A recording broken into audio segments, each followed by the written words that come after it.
ਮੈਨੂੰ ਅੱਜ ਵੀ ਯਾਦ ਆ ਕਿ ਜਿਸ ਵੇਲੇ ਅਸੀਂ ਛੋਟੇ ਹੁੰਦੇ ਸਾਂ ਅਤੇ ਗਰਮੀਆਂ ਦੀਆਂ ਛੁੱਟੀਆਂ ਹੁੰਦੀਆਂ ਸਨ ਅਤੇ ਬਾਹਰ ਗਲੀਆਂ ਦੇ ਵਿੱਚ ਖੇਲਣਾ ਕੁੱਦਣਾ, ਅਤੇ ਜਿਸ ਵਕਤ ਗਰਮੀ ਦੀ ਸ਼ਿੱਦਤ ਇਖਤਿਆਰ ਕਰ ਜਾਣੀ ਅਤੇ ਇੱਕ ਦੋ ਬੱਚਿਆਂ ਦਾ ਮੂੰਹ ਕਾਲਾ ਕਰਕੇ ਅਤੇ ਨਾਲੇ ਘਰ ਘਰ ਜਾ ਕੇ ਮੰਗਣਾ ਅਤੇ ਨਾਲੇ ਬਾਰਿਸ਼ ਵਾਸਤੇ ਦੁਆ ਕਰਨੀ। ਅਤੇ ਜਿਹੜੇ ਘਰ ਮੰਗਣ ਜਾਂਦੇ ਸਨ, ਕੋਈ ਆਟਾ ਦੇ ਛੱਡਦਾ ਸੀ,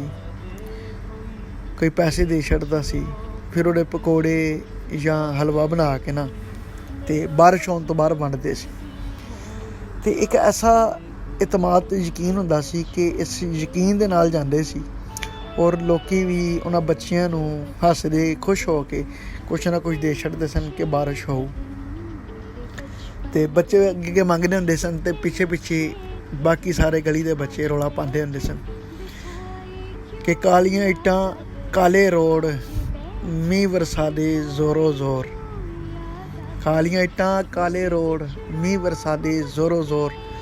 ਕਾਲਾ ਰੋਡਾ ਕੀ ਮੰਗਦਾ ਅੱਲਾ ਦੇ ਨਾਂ 'ਤੇ ਮੀਂਹ ਮੰਗਦਾ। ਹੁਣ ਉਹ ਨਸਲਾਂ ਜਵਾਨ ਹੋ ਗਈਆਂ, ਜਿਹੜੀਆਂ ਨਵੀਆਂ ਨਸਲਾਂ ਨੇ ਉਹ ਕਲਾਊਡ ਸੀਡਿੰਗ ਮੰਗਦੀਆਂ ਨੇ। ਉਹਨਾਂ ਦੇ ਵਿੱਚ ਨਾ ਤਾਂ ਕਾਲਾ ਰੋਡਾ ਹੁੰਦਾ ਅਤੇ ਨਾ ਹੀ ਉਹ ਅੱਲਾ ਦੇ ਨਾਂ 'ਤੇ ਮੀਂਹ ਮੰਗਦਾ, ਔਰ ਨਾ ਹੀ ਮਹੱਲੇ ਵਾਲੇ ਉਸ ਜੋਸ਼ੋ ਖਰੋਸ਼ ਨਾਲ ਉਹਨਾਂ ਨੂੰ ਕੁਛ ਦਿੰਦੇ ਨੇ।